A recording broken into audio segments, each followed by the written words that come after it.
valeurs. Respectez vos parents et vos aînés et travaillez autant que vous pouvez. Respectez les parents parce que vous devez aussi les aider. Nous parlons souvent de certains textes qui disent d'interdire le travail des enfants. C'est bien, mais je peux vous dire que notre société est bâtie sur des valeurs et dans ces valeurs, vous devez faire un minimum de travail pour les parents. Moi que vous voyez devant vous, j'ai lavé les marmites de ma maman. J'ai pilé pour elle. J'ai puisé l'eau pour elle. J'ai vendu ses beignets. Mes camarades se moquaient de moi parce que c'était des travaux féminins.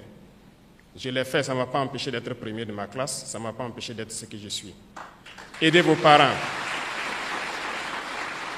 Aidez-les dans leurs tâches et surtout, pendant ces mois de vacances, apprenez à travailler, apprenez à faire quelque chose de vos 10 doigts.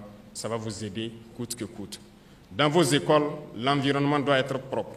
Vos salles de cours et l'environnement autour de vous.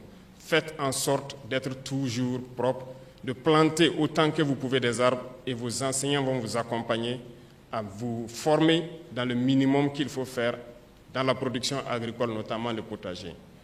Réveillez en vous ce Burkinlim-là. Réveillez en vous cet amour pour la patrie. Vous pouvez. Et vous devez amener tous vos camarades par solidarité à être de très bons citoyens.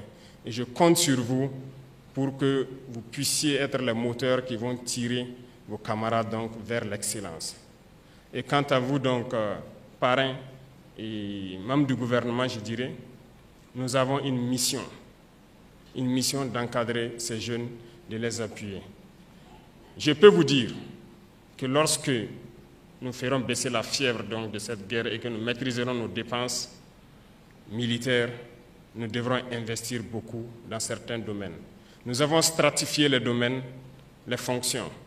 Et dans la première couche se retrouvent bien sûr nos forces de défense, nos forces de sécurité intérieure, le monde enseignant en gros, le monde de la santé et le monde de l'agriculture.